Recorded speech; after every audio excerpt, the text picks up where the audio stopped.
اللہم صلی علی محمد اعوذ باللہ من الشیطان الرجیم بسم اللہ الرحمن الرحیم الحمدللہ کما هو اہلہ الصلاة والسلام علی محمد وآل طیبین الطاہرین اللہم وفقنا وجمیع المشتغلین للعلم والعمل الصالح بحرمت محمد وآل طیبین الطاہرین بسم اللہ الرحمن الرحیم۔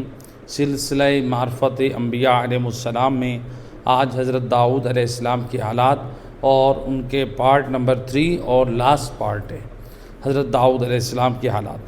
حضرت داؤد علیہ السلام کے حالات بیان ہو رہے تھے، جس میں حضرت داؤد کے زمانے میں ایک قوم تھی، قوم سبت کے نام سے، جس کے بارے میں سورہ اعراف میں 163 163 اور 164 165 ان 3 آیات میں اللہ سبحانہ وتعالیٰ نے بنی اسرائیل کی ایک قوم ہے، اس قوم کو قوم سبت کہتے ہیں، اس کا ذکر اللہ سبحانہ وتعالیٰ نے کیا ہے، اور اس قوم کو اللہ نے قیامت تک کے لیے باعث سے عبرت قرار دیا۔ یہ قوم کیا تھی؟ تو حضرت داؤد علیہ السلام کے زمانے میں یہ جو بحیرہ احمر جو دریا تھا یا سمندر یا دریا، تو اس کے ساحل پر ایک شہر آباد تھا ایلیا کے نام سے، جس میں تقریباً 80,000 سے زیادہ لوگ آباد تھے۔ اس شہر میں اتنی آبادی تھی۔ تو یہاں پر لوگ کیا کرتے تھے؟ مچھلیوں کا بزنس کرتے تھے، چونکہ یہ ساحل سمندر تھے تو فش کا یہ بزنس کاروبار کرتے، مچھیرے زیادہ تھے یہاں پہ، تو یہ ہر روز جو ہے یہ شکار کرتے، اور پھر جو ہے یہ بہت زیادہ سرمایہ جمع کر رہے تھے۔ حکم خدا ہوا کہ اس زمانے کے نبی اور مختلف انبیاء کو پیغام دیا کہ اس قوم کو یہ پیغام دیں کہ ہفتے کے دن یہ شکار نہ کریں۔ اس کی وجوہات بیان مختلف کی جاتی ہیں، ان میں سے ایک یہ ہے کہ یہ امر خدا تھا کہ خدا جس چیز کا حکم رکھ دے تو اس میں ہم یہ نہیں کہہ سکتے کہ اس میں کیا وجہ ہے، تو ہم اللہ سے نہیں پوچھ سکتے کہ اللہ نے اس کو کیوں حرام کرا دیا۔ اگرچہ بہت ساری ایسی چیزوں کی سائنسی اعتبار سے بھی اب یہ کہا جا رہا ہے کہ مثلا ان کے یہ نقصانات ہیں، یہ نقصان، لیکن اس کا مطلب یہ نہیں ہے جس چیز کے سائنسی نقصانات ہوں ہم کہیں کہ واقعاً دیکھو یہ اسلام کے حق ہونے کی علامت ہے، بلکہ ہمیں جو ہے وہ اسلام کے قوانین کو نافذ کرنا ہے، سائنس کے قوانین کو نافذ نہیں کرنا اسلام پہ۔ تو لہٰذا یہ جو ہے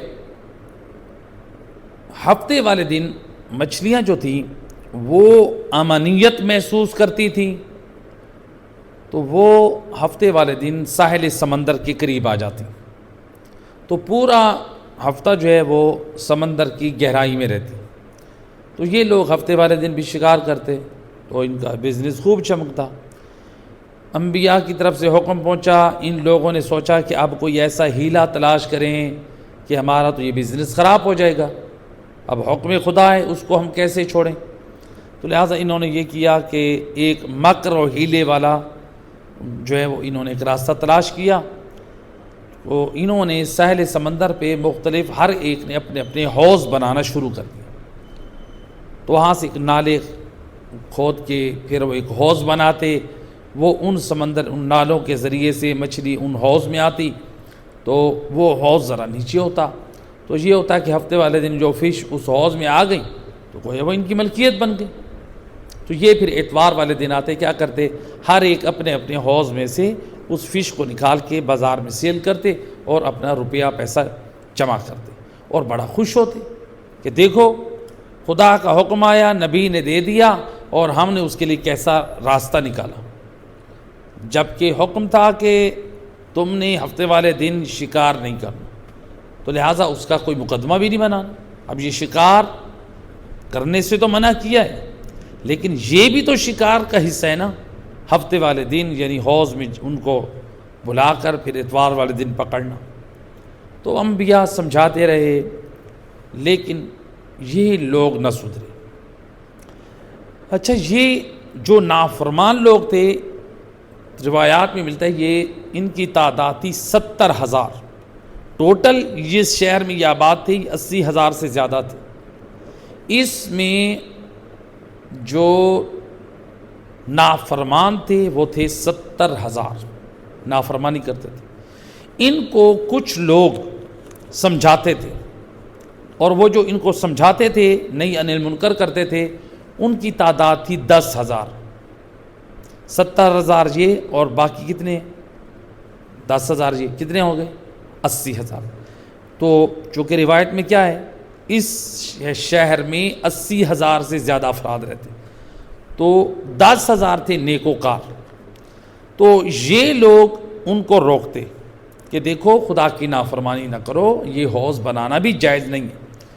لیکن وہ جو لوگ تھے دوسرے، جو 80,000 سے اوپر والے تھے، اب وہ 5,000 تھے یا 7,000 تھے یا 2,000 جو بھی تھے، کچھ لوگ ایسے تھے جو ان گناہ گاروں کے گناہ پر خاموش رہتے۔ 70,000 قوم کے افراد خدا کی نافرمانی کرتے، 10,000 افراد ان کو اس گناہ سے روکتے اور خود دیندار ہوتے، اور جو باقی تھے وہ ان کو گناہ سے روکتے بھی نہیں تھے، خاموش رہتے۔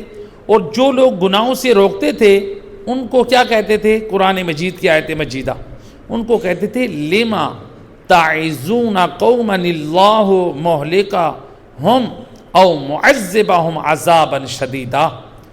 یہ ان لوگوں کو کہتے، 10,000 لوگوں کو جو نیکوکار تھے، کہتے تھے کہ تم کیوں اس قوم کو واعظ و نصیحت کرتے ہو، ان کو کیوں ڈراتے ہو؟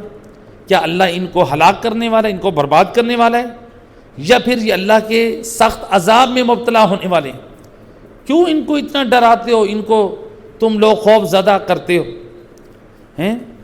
تو اب دیکھیں، گویا اس بنی اسرائیل قوم کے 3 گروہ بن گئے، یعنی 80,000 سے زیادہ افراد، 70,000 لوگ خدا کے حکم کے نافرمان اور مذاق اڑانے والے، 10,000 نہی عن المنکر کرنے والے، برائی سے روکنے والے اور خدا کا خوف رکھنے والے، اور جو باقی تھے وہ گناہ کرنے والوں کی گناہوں پر خاموش رہتے اور جو ان کو برائی سے روکتے بلکہ ان کو منع کرتے۔ اب جب ان لوگوں نے دیکھا، کن لوگوں نے؟ جو گناہوں سے روکتے تھے، انہوں نے کہا یہ اس قدر ضدی لوگ ہیں، یہ رکتے نہیں ہیں، اور دوسرے لوگ ان کے جو گناہوں پر خاموش ہیں وہ ہم سے ناراض ہوتے ہیں، ہم تو انہیں سمجھا تھک گئے۔ کیوں ایسا نہ ہو جو عذاب خدا آئے ہم بھی اس کی لپیٹ میں آ جائیں؟ تو ہم نے ان کے اوپر بہت حجت تمام کی، تو لہٰذا بہتر یہ کہ ہم یہاں سے کوچ کر جائیں اس سے پہلے کہ خدا کا عذاب آئے، چونکہ انبیاء کی اخبارات سن چکے تھے کہ تم جو ہے وہ اگر نہیں توبہ کرو گے تو پھر خدا کا عذاب جلدی آئے گا۔ تو یہ جو نیکوکار لوگ تھے، اس بستی کو چھوڑ کر 10,000 افراد اس بستی کو چھوڑ کر یہ دوسری بستی میں آباد ہو گئے۔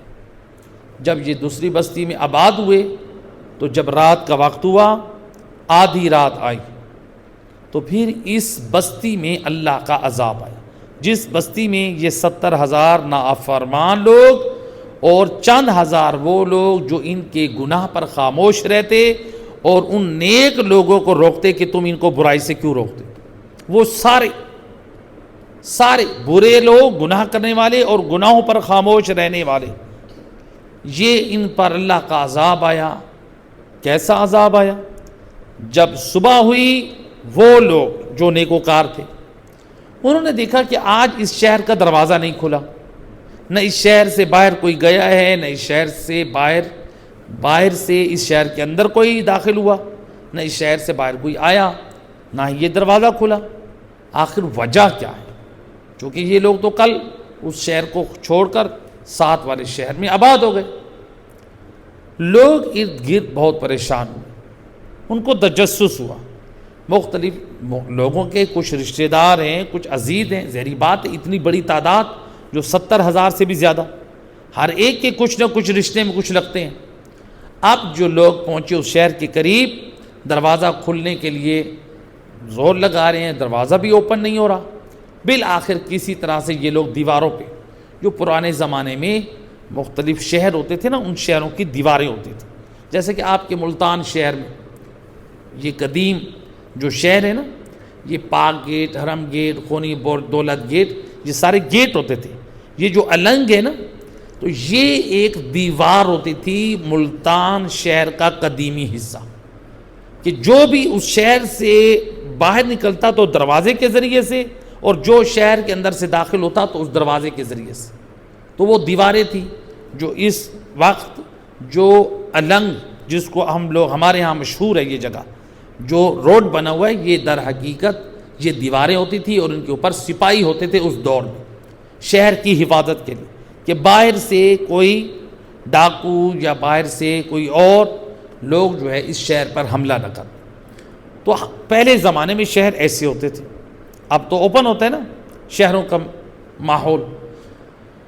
تو اب جو ہے یہ لوگ دیواروں پر چڑھے، جو دروازے بند ہیں دیواروں پر چڑھے۔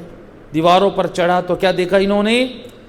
اس شہر کے باہر گلیوں میں بندر باہر نکلے ہوئے۔ اب کچھ لوگ چڑھے، انہوں نے کسی طرح سے دروازہ کھولا، اور لوگ جب اندر انٹر ہوئے تو لوگ گئے تجسس میں، دیکھا ہر طرف بندر ہی بندر ہیں، جس گھر میں جاتے ہیں بندر بیٹھے ہیں، ہر طرف بندر نظر آتے ہیں۔ بندروں کو دیکھا، بعض لوگوں نے پہچانا، کہا کہ یہ عذاب خدا گیا راتوں رات۔ یہ جو اللہ کے نافرمان تھے اور نافرمانی پہ خاموش رہتے تھے، اللہ نے اس قوم کو بندروں میں مسخ کر دیا۔ اور یہ قرآن کا واقعہ ہے۔ اللہ تو سبحانہ و تعالیٰ نے قرآن میں فرمایا وَقُونُوا قِرَدَةً خَاسِعِينَ، تم ذلیل و خوار بندر بن جاؤ۔ قرآن کی آیت ہے، اللہ نے ان کو بندر بنا دیا، انسانوں کو بندر بنا دیا۔ اللہ اکبر! دیکھیے قرآن کا واقعہ ہے سچا، کوئی جھوٹی کہانیاں نہیں ہیں کہ وقت گزارنے کے لیے، دل بہلانے کے لیے اس قسم کے من گھڑت واقعات نہیں، قرآنی واقعہ جس کی تصدیق اللہ قرآن میں کر رہا ہے۔ تو لہٰذا یہ سارے لوگ بندر بن چکے۔ رشتہ دار لوگوں نے کہا کہ تم فلاں ہو، تو وہ بول تو نہیں سکتے تھے، اشارے سے کہتے تھے ہاں میں فلاں ہوں۔ پوچھتے تم فلاں ہماری عزیز رشتہ دار خاتون؟ جی۔ پوچھتے تم فلاں ہو مرد ہو؟ جی۔ تو اس طرح سے ایک عبرت کا نشان بنے یہ لوگ، خدا کے نافرمان اور نافرمانی پر خاموش رہنے والے جو تھے سارے بندر بن گئے۔ 3 دن تک یہ لوگ بندر رہے، پوری دنیا آتی رہی ان کی عبرت کا نشان دیکھتے رہے کہ دیکھو اللہ کا عذاب آئے۔ یہ نافرمان قوم اور نافرمانی خدا پر خاموش رہنے والی قوم، اللہ نے ان کو بندر بنا دیا۔ سارے لوگ عبرت حاصل کرتے رہے۔ 3 دن کے بعد ایک سخت طوفان آیا اس سمندر میں۔ وہ طوفان ان تمام شہر والوں کو، جو 70,000 سے زیادہ مقدار تھی، آیا، اور ان کو طوفان نے اپنی لپیٹ میں لے کر ان کو لے گیا، اور یہ سارے بندروں کی، ان تمام لوگوں کی 3 دن بعد موت واقع ہو۔ تو لہٰذا یعنی یہ ہمارے لیے کس قدر درس عبرت ہے۔ ہم یہ تو دیکھتے ہیں، پڑھتے ہیں قرآن میں بھی اور سنتے بھی ہیں واقعات بھی کہ قوم کو بندر بنا دیا گیا۔ ہمارے لیے درس عبرت ہے کہ یعنی خدا کی نافرمانی موجب بنی انسان کو مسخ کرنے کی، اور جو گناہ پر خاموش رہے اللہ اس پہ بھی ناراض ہوتا ہے۔ آج ہمارے معاشرے میں بعض لوگ گناہ کرتے ہیں، بعض لوگ ان کے اوپر خاموش رہتے ہیں، بولتے نہیں، اور اگر کوئی بولے، علماء اگر روکیں، ٹوکیں، دیندار لوگ ٹوکیں، لوگ انہی کو برا کہتے ہیں، ہے نا؟ تو یہ جو لوگ علماء کو برا کہتے ہیں اور ان کو نصیحت اور واعظ و نصیحت کی بنا پر، تو یہ جو روکنے اور ٹوکنے والے ہیں، یہ کس کے اوپر عمل کرتے ہیں؟ یہ بنی اسرائیل کی اس قوم پر جس کو اللہ نے بندروں میں مسخ کیا۔ اس کا مطلب ہے گناہوں پر ڈٹے رہنا، حکم خدا کی نافرمانی پر ڈٹ جانا اور خدا کی نافرمانی پر خاموش رہنا، یہ اس سرکش قوم کا راستہ ہے، اور برے لوگوں کو چھوڑ کر اپنا راستہ جدا کر لینا یہ نیکوکار لوگوں کا راستہ ہے۔ اور اللہ تعالیٰ نے انہی لوگوں کو بچایا عذاب سے، وہی عذاب سے محفوظ رہے جو خدا کی نافرمانی سے بچے رہے اور جنہوں نے ان لوگوں کو چھوڑ دیا۔ صلوات پڑھ دیجیے محمد اللہم صلی علی محمد و آل محمد وعجل فرجہم. بار دیگر بآواز بلند صلوات اللہ صلی علی. تو لہٰذا یعنی یہ ہمارے لیے ایک پیغام ہدایت ہے. تو ہمیں ان چیزوں کی طرف توجہ کرنی چاہیے کہ دیکھیں، یاد رکھیں، معاشرے میں ہمارے ارد گرد ہمارے گھروں میں کوئی نافرمانی خدا ہو رہی ہے، ان کو سمجھائیں، ان کی اصلاح کریں. یہ نہ دیکھیں یہ مجھ سے ناراض ہو جائیں گے، چاہے وہ آپ کے ددیال میں ہوں، چاہے ننیال میں ہوں، چاہے بہن بھائی ہوں، رشتہ دار ہوں جو نافرمانی، حتیٰ کہ والدین بھی ہوں تو ان کو آسن انداز سے کوئی سمجھائے. آپ نہیں سمجھا سکتے مثال کے طور پہ، تو آپ موجودہ دور میں کیا ہے، کسی عالم دین کا بہترین کلپ دیکھیں، جو خامی ہے وہ کلپ سینڈ کر دیں. مقصد کیا ہے، ان کی دل آزاری بھی نہ ہو والدین کی، اور ان کی اصلاح بھی ہو جائے. اسی طرح بہن بھائیوں کی، رشتہ داروں کی بہترین طریقہ ہے. تو ایسا ہونا چاہیے. تو یہ حضرت داؤد علیہ السلام کے زمانے میں ایک واقعہ جو قرآن مجید نے جس کو بیان کیا. حضرت داؤد علیہ السلام کے حالات میں ملتا ہے کہ جنت میں ان کا ہمسایہ، ایک حالات میں آیا تھا کہ جنت میں ہمسایہ ان کی خاتون تھی جو خدا کی رضا پر رہنے والی. ایک اور آپ کے واقعات میں ملتا ہے، حضرت داؤد علیہ السلام نے خداوند متعال سے سوال کیا، بار الہ جنت میں میرا ہمسایہ کون ہے؟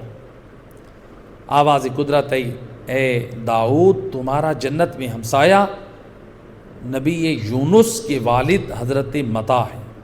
حضرت یونس جو مچھلی کے پیٹ میں، انشاءاللہ ان کے حالات آئیں گے. ان کے جو والد تھے وہ آپ کے جنت میں پڑوسی ہوں گے، ہمسائے ہوں گے. اب آپ نے کہا کہ بار الہ مجھے اجازت ہے، میں ان کی زیارت کے لیے جانا چاہتا ہوں. جی بسم اللہ داؤد جائیں. حضرت داؤد اپنے فرزند حضرت سلیمان، وہ اس وقت کم سن تھے، ان کا ہاتھ پکڑ کر گئے کہ خدا کے دوست کی زیارت کے لیے جاؤں اور اپنے بچے کو ذرا کچھ دکھا کر آؤں. اللہ نے جسے جنت میں میرا پڑوسی بنایا ہے، جو اللہ کا ولی ہے، وہ کس کردار کا مالک ہے. ذرا دیکھیے، تربیت اولاد کے لیے بہترین درس ہے. حضرت داؤد حضرت سلیمان کو اپنے ساتھ لے گئے. جب پہنچے ان کے گھر میں کہ حضرت متا کہاں ہیں، متا، انہوں نے کہا کہ وہ جو ہے لکڑیاں اکٹھی کرنے گئے. تو حضرت یونس کے والد جو تھے وہ حضرت متا، وہ لکڑیاں جنگل سے اکٹھی کر کے لے آتے تھے اور پھر بازار میں سیل کر کے ان سے اپنے گھر کا گزر بسر جو ہے وہ پورا کرتے. انہوں نے کہا کہ وہ کہاں ہیں؟ کہا کہ وہ لکڑیاں اکٹھے کرنے گئے. اب یہ ویٹ کرنے لگے. کچھ دیر بعد حضرت متا تشریف لے آئے.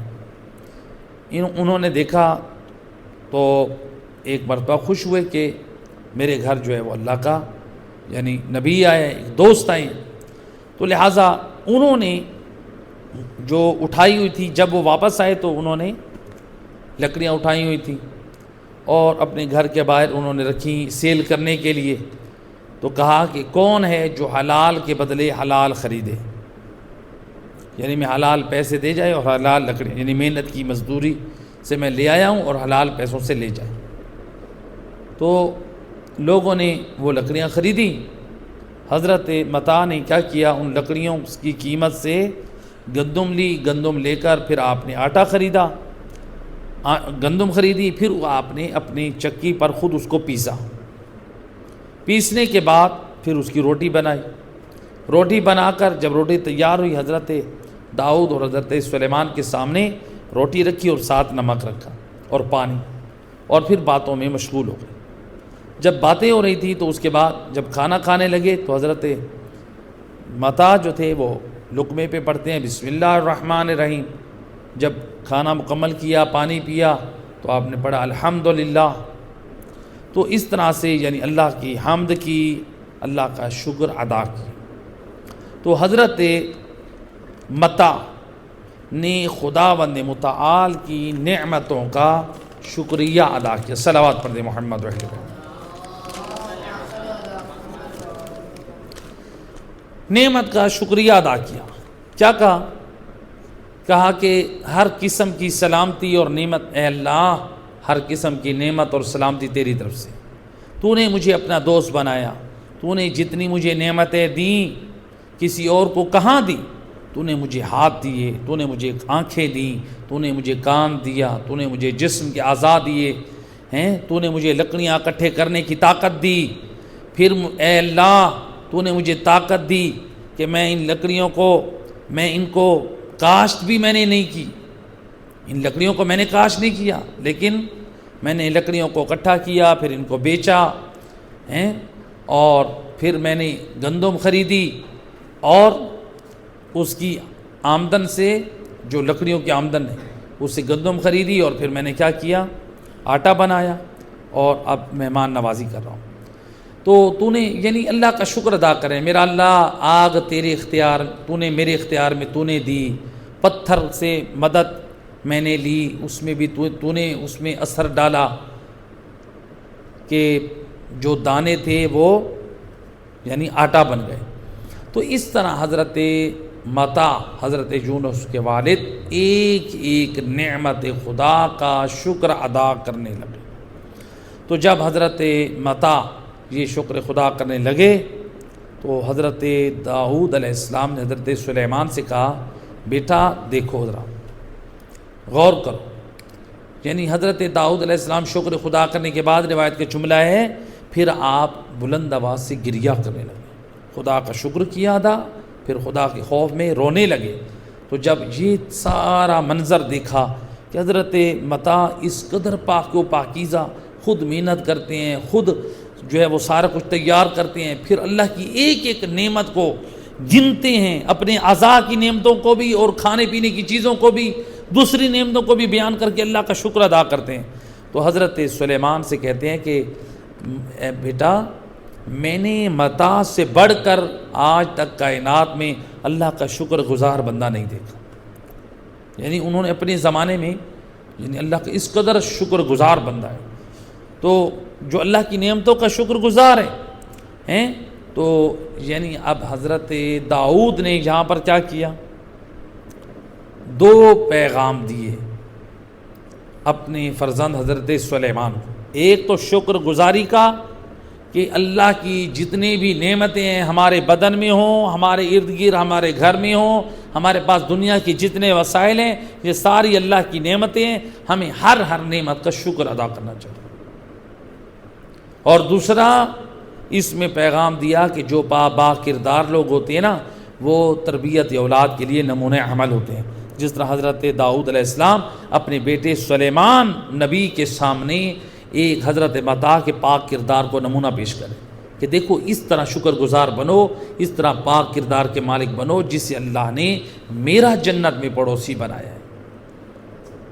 لہٰذا جنت میں بھی جانے کے لیے با کردار ہونا چاہیے، مولا علی علیہ السلام با کردار ہو، اہل بیت با کردار ہو، اور ہم لوگ کہیں کہ ہمیں کردار کی ضرورت ہی نہیں ہے، تو پھر یہ پاک کردار کی ضرورت اہل بیت کو تھی، وہ ہمارے لیے نمونہ عمل ہیں، ہمارے پیشوا ہیں، ہمارے رہبر ہیں، تو لہٰذا ان کی اتباع اور پیروی میں ہی نجات ہے۔ صلوات پڑھیں محمد و اہل بیت۔ تو یہاں پر جو ہے یہ پیغام تھا۔ اسی طرح آپ کے حالات میں ملتا ہے کہ حضرت داؤد علیہ السلام کی ایک مرتبہ خدا سے گفتگو ہوئی، بذریعہ وحی گفتگو ہوئی کہ حضرت داؤد علیہ السلام پہ وحی ہوئی کہ اے داؤد تم لوگوں سے کیوں دور ہو گئے ہو۔ بعض لوگ ہوتے ہیں نا، وہ دوری اختیار کرتے ہیں لوگوں سے کہ میں اب تنہا رہوں گا، میں لوگوں میں نہیں جاتا۔ حضرت داؤد دور ہو گئے لوگوں سے، کہا داؤد تم لوگوں سے کیوں دور ہو گئے؟ حضرت داؤد نے جواب دیا، بار الہ میں تیری خاطر لوگوں سے دور ہوا ہوں، تیری محبت میں، تیری خاطر، اور لوگ بھی مجھ سے دور ہو گئے، میں تیری خاطر ہوا ہوں اور اب لوگ بھی مجھ سے دور ہو گئے۔ ظاہری بات ہے جب نبی لوگوں سے دور ہو گئے تو پھر لوگوں نے بھی دور ہونا تھا کہ جب نبی کو ہماری ضرورت نہیں ہے تو پھر ہم نبی کے پاس کیوں جائیں؟ تو اس کا نقصان پھر کیا تھا؟ اس کا نقصان یہ تھا کہ پھر اللہ کا دین نہیں پہنچ پائے۔ تو اسی طرح اگر عالم بھی گھر میں محدود ہو جائے، لوگوں سے دور ہو جائے، پھر اللہ کا دین کون پہنچائے؟ علماء کی ذمہ داری ہے عوام میں رہیں، لوگوں میں رہیں، ان کو واعظ و نصیحت کریں، ان کی ہدایت کریں، اصلاح کریں۔ اس لیے عام لوگوں کو بھی چاہیے محلوں کی زندگی گزاریں۔ اس لیے بعض علماء فرماتے ہیں کہ یہ کالونیوں کی زندگی گزارنا، یہ اس کو بھی اسلامی نقطہ نظر سے یہ پسندیدہ نہیں ہے کہ جس سے آپ اسلامی معاشرے سے کٹ جائیں، جس سے آپ ہمسایوں سے کٹ جائیں، جس سے آپ ہم لوگ رشتہ داروں سے کٹ جائیں۔ ایسی کالونیوں میں، ایسی جگہوں پہ گھر لینا ایک قسم کا کفران نعمت ہے، لہٰذا اسلامی تعلیمات کی منافی ہے۔ اس لیے رسول خدا صلی اللہ علیہ وآلہ وسلم، اللہم صلی علی محمد، آپ جب مدینے میں آئے تو آپ محلے میں رہے، آپ کالونی والا علاقہ آپ نے اختیار نہیں کیا، تو لہٰذا آپ یعنی محلے میں، تاکہ لوگوں میں مخلوط رہیں گے تو ان تک دین پہنچا سکیں گے، لوگوں کو احکام سکھا سکیں گے۔ تو بہرحال یہ جو ہے حضرت داؤد علیہ السلام نے کہا کہ بار الہ تیری خاطر میں نے لوگوں سے دور ہوا اور لوگ بھی مجھ سے دور ہو گئے۔ تو اللہ سبحانہ و تعالیٰ نے فرمایا کہ اے موسیٰ، اے داؤد، تم خاموش کیوں ہو گئے؟ عرض کی بار الہ تیرے خوف کی وجہ سے۔ کس وجہ سے؟ تیرے خوف کی وجہ سے، تیرا خوف جو ہے اس نے مجھے خاموش کر دیا، کہیں ایسا نہ ہو کہ میں یعنی ایسا کلام کروں کہ تیری ناراضگی کا موجب بنے، تیرے خوف کی وجہ سے۔ اللہ نے فرمایا آپ ہمیشہ عبادت میں کیوں مشغول رہتے ہیں؟ یعنی دیکھیں نا، نبی خدا بھی خاموشی اختیار گئے تھے، اس میں اپنی نجات سمجھ رہے تھے، اور لوگ جو فضول بولتے ہیں، لوگوں کو نہ جانے کبھی کسی کا مذاق اڑایا، کبھی دین کا مذاق اڑایا، کبھی علماء کا مذاق اڑایا، کبھی جو ہے کبھی ممبر کے اوپر دین کا مذاق اڑایا۔ کتنا بڑا گناہ ہے، عام مومن کا مذاق اڑانا گناہ ہے، اور ممبر امام حسین پر، ممبر رسول پر انبیاء کے علم کے وارث علماء کا مذاق اڑانا، نماز کا مذاق اڑانا، داڑھی کا مذاق اڑانا، قرآن کا مذاق، کتنا بڑا گناہ ہے۔ تو لہٰذا بہرحال کہا کہ آپ اے داؤد، آپ ہمیشہ عبادت میں کیوں مشغول رہتے ہیں؟ تو حضرت داؤد نے کہا بار الہ تیری محبت اور شوق کی وجہ سے، تیری محبت اور عشق کی وجہ سے میں تیری عبادت کرتا ہوں۔ تو گویا یہ پیغام دیا، جس سے محبت ہوتی ہے نا، انسان اس کے زیادہ قرب چاہتا ہے، تو اللہ کا قرب اگر چاہتے ہیں تو خدا کی بندگی اور عبادت کریں۔ تو پھر حضرت داؤد علیہ السلام نے جب یہ جواب دیا تو پروردگار نے فرمایا میں نے آپ کو اپنی ساری نعمتیں عطا کی ہیں، اے داؤد میں نے آپ کو بہت ساری نعمتیں عطا کی ہیں، پھر آپ اپنے آپ کو فقیر اور محتاج کیوں کرتے ہیں؟ اپنے آپ کو محتاج تصور کرتے ہیں، فقیر تصور کرتے ہیں، اپنے آپ کو ہر وقت خالی کر دیتے ہیں۔ تو کہا کہ تیرے حق کی ادائیگی مجھے فقیر کر دیا، یعنی اللہ تعالیٰ نعمتوں کی فراوانی کرتا تو حضرت داؤد کیا کرتے؟ غرباء اور ضرورت مندوں میں تقسیم کر دیتے، کہ ایسا نہ ہو کہ میں ان نعمتوں کو خود کھاتا رہوں اور اللہ کی مخلوق جو ہے وہ محروم رہ جائے، تو یہ ایک حق تلفی ہو جائے گی۔ اللہ اکبر۔ تو خدا نے فرمایا ہر وقت تم خاشع اور خاضع کیوں رہتے ہو؟ اے داؤد کیوں ہر وقت خاضع اور خاشع رہتے ہو؟ قبار الہ تیری عظمت و جلالت کی وجہ سے مجھے خضوع اور خشوع اختیار کرنا پڑتا ہے۔ اور پھر اس کے بعد اللہ سبحانہ و تعالیٰ نے فرمایا کہ میں آپ کو اپنے فضل و کرم کی خوشخبری جو ہے دیتا ہوں، میرا فضل و کرم آپ کو شامل حال رہے گا، لیکن آپ لوگوں سے دوری اختیار نہ کریں۔ اور فرمایا کہ آپ لوگوں میں رہ کر ان کی اچھے اخلاق کی چیزوں کو اپنائیں، جو ان کے اندر بری چیزیں ہیں ان سے دور رہیں۔ تو جب آپ ایسا کریں گے تو قیامت کے دن آپ وہ سارا کچھ پا لیں گے جو کچھ میرے پاس ہے آپ چاہیں گے۔ تو بہت اہم پیغام دیا اللہ نے اپنے نبی کو، کیا؟ لوگوں میں رہ کر ان کی اچھی باتوں کو قبول کرو اور ان کی بری باتوں کو نظر انداز کر دو، تو پھر قیامت کے میدان میں تمہیں اللہ ہر وہ عطا کرے گا جو خدا کے پاس ہے۔ تو گویا یہ میسج دے دیا کہ ہمیں لوگوں میں رہ کر یہ نہیں کہنا چاہیے میں فلاں جگہ گناہ کرتا ہوں، میں گناہ سے کیسے نہیں، لوگوں میں رہ کر اچھی چیزوں کو اپناؤ، نہ کہ لوگوں میں رہ کے تم بری چیزیں اپناؤ۔ اچھا انسان وہی ہے جو اپنی اچھائیوں سے دوسروں کو اچھائی کی دعوت دے، نہ کہ انسان دوسروں کی برائیوں میں خود بھی ملوث ہو جائے، وہ تو کوئی اچھا انسان نہیں ہے۔ ایسا انسان ہونا چاہیے جو اپنے کردار سے دوسروں کو اچھا بنے۔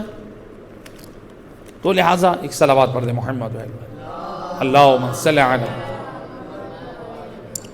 تو یعنی اچھائی سے ہم دوسروں کو اچھا بنا سکتے ہیں۔ تو بارہ تو یہ جو ہے یعنی یہ پیغام دیے گئے، لوگوں میں اچھی چیزوں کو ہمیں ایکسیپٹ کرنا چاہیے اور بری چیزوں سے دور رہنا چاہیے۔ اب اللہ کی عبادت میں سب سے اول چیز کیا ہے؟ بعض لوگ سمجھتے ہیں کہ ہم جو ہے وہ تنہائی کی زندگی گزاریں اور ہم عبادت کریں، ذکر کریں، دعا کریں، استغفار کریں، لوگوں سے کٹ جائیں۔ تو ملتا ہے کہ حضرت داؤد علیہ السلام ایک مرتبہ کسی صحرائی علاقے میں جا رہے تھے تاکہ کسی جگہ تنہا کسی غار میں یا کسی جگہ پہ بیٹھ کے خدا کی پوشیدہ طور پہ عبادت کریں۔ تو اللہ کی طرف سے وہی ہوئی، اے داؤد کہاں جا رہے ہو؟ کہا اے اللہ تیری عشق اور تیری محبت میں خلوت میں تجھ سے راز و نیاز کرنے جا رہا ہوں۔ تو اس وقت اللہ کی طرف سے وحی ہوئی، اے داؤد جاؤ لوگوں کی ہدایت کرو، اگر آپ نے میرے بندوں میں سے کسی ایک بندے کی ہدایت کی تو آپ میرے نزدیک سب سے پسندیدہ افراد میں شمار ہو جائیں گے۔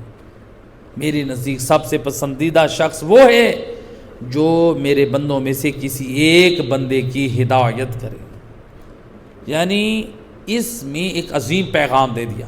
اگر کوئی شخص یہ چاہے کہ میں عبادت کروں، مناجات کروں، تنہا رہ کر میں اللہ کا پسندیدہ بن جاؤں، اللہ تعالیٰ یہ سمجھانا چاہ رہے ہیں وہ زیادہ پسندیدہ ہے جو لوگوں میں رہ کر لوگوں کی ہدایت کرے، لوگوں کی اصلاح کرے اور اپنے آپ کو گناہوں سے بچائے، وہ اللہ کو زیادہ پسندیدہ ہے۔ صرف اپنے نجات کی فکر نہ کرے بلکہ دوسروں کی بھی نجات کی کیا کرے، فکر کرے۔ علماء کیا کرتے ہیں؟ یہی کرتے ہیں نا، خود بھی گناہوں سے اپنے آپ کو دور رکھتے ہیں اور قوم کو بھی کیا کرتے ہیں، سدھارنے کی فکر میں رہتے ہیں۔ ایسے بنے اپنے عزیز رشتہ داروں میں، اپنے بہن بھائیوں میں، اپنے دوستوں میں لوگوں کی ہدایت کرو، اصلاح کرو۔ اس لیے اللہ کے رسول فرماتے ہیں یا علی، مولا علی سے فرماتے ہیں یا علی دنیا وما فیہا، دنیا میں جو کچھ ہے اس پر سورج کی روشنی پڑے، اس کو راہ خدا میں صدقہ کر دو، اے علی اس کا اتنا ثواب تمہیں نہیں ملے گا جتنا اس وقت تمہیں ثواب ملے گا جب ایک شخص تمہارے وجود سے ہدایت پا جائے۔ اللہ، ایک شخص کا ہدایت پانا، کسی کو نمازی بنا دے، کسی کو سچا بنا دے، کسی کو روزے دار بنا دے، کسی کو قرآن پڑھنا سکھا دیں، کسی کو آپ وضو کا طریقہ بتا دیں، کسی کو غسل جنابت کا طریقہ سکھا دیں، کسی کو آپ جو ہے دینی مدرسے کی طرف رغبت اور شوق دلا دیں، کسی کو آپ والدین کا ادب اور اخلاق سکھا دیں، کسی کو آپ حرام اور برائیوں سے بچائیں۔ یہ ہے نہ کہ آج کل ہماری نوجوان نسل اور بچے تباہ ہو رہے ہیں، ٹک ٹاک میں اور گیموں میں بیٹھ کے ایک دوسرے کو برباد کر رہے ہیں، فحش کے جو ہے وہ کیا کرتے ہیں، کلپس فارورڈ کرتے ہیں، ایک دوسرے کو گندی پکس جو ہے وہ کیا کرتے ہیں، شیئر کرنا، یا اسی طرح سے گیمز کے بارے میں ایک دوسرے کو گائیڈ کرنا کہ یہ دیکھو فلاں گیم کھیلو فلاں۔ یہ کیا ہماری نسلیں، ہمارے بچے، ہمارے جوان اپنا وقت برباد، اپنا دین بھی برباد کریں۔ صلوات پڑھ دیں محمد و اہل بیت اللہم صلی علیہ۔ تو لہٰذا سب سے افضل عمل ہے لوگوں کی ہدایت کرنا۔ تو یعنی اللہ سبحانہ و تعالی حضرت داؤد علیہ السلام کے واقعات میں ایک واقعہ اور عظیم، ایک بڑا عظیم واقعہ ملتا ہے کہ آپ میدان عرفات جہاں پر حاجی لوگ جاتے ہیں، جب وہاں پر پہنچے حضرت داؤد علیہ السلام، وہ چاہتے تھے کہ میں پہاڑی کی بلندی پر جا کر خدا سے مناجات کروں۔ جبرائیل امین وہاں پر آئے، حکم خدا سے ان کو وہاں سے لے گئے اور ایک دریا کے گہرائی میں لے گئے، ایک پتھر کے پاس کھڑا کر دیا، اور وہاں پر اس دریا یا سمندر کی گہرائی میں جو پتھر تھا، جبرائیل نے اشارہ کیا، وہ ٹوٹا، اس کے اندر ایک کیڑا تھا جو تسبیح خدا کر رہا تھا۔ حضرت جبرائیل کہتے ہیں یا نبی اللہ خدا اس سمندر کے اندر، اس پتھر کے اندر اس کیڑے کی تسبیح کو بھی سنتا ہے، اور آپ یعنی پہاڑی کی بلندی پہ جا رہے ہیں۔ یعنی مقصد یہ تھا کہ آپ مناجات کرنی ہے تو آپ لوگوں میں رہ کر کریں، خدا وہاں پہ بھی سنتا ہے۔ تو گویا اس سے یہ پیغام ملا کہ تن و تنہا آپ مناجات کریں گے، یقیناً وہ ایک پسندیدہ عمل ہے، لیکن بعض اوقات ضرورت ہوتی ہے دوسروں کو تعلیم دینے کے لیے، ایک تعلیم کی ترویج کرنے کے لیے کہ آپ لوگوں میں کریں تاکہ ایک صحیح تعلیم کا لوگوں میں شعور آئے۔ تو اجتماعی طور پہ مناجات اور دعائیں کرنا تو کوئی اس کی منع نہیں ہے، جیسے آج کل مثلا یہ دعائے کمید ہوتی ہے، دعائے توسل ہے، تو اجتماعی دعا ہوتی ہے کہ نہیں ہوتی؟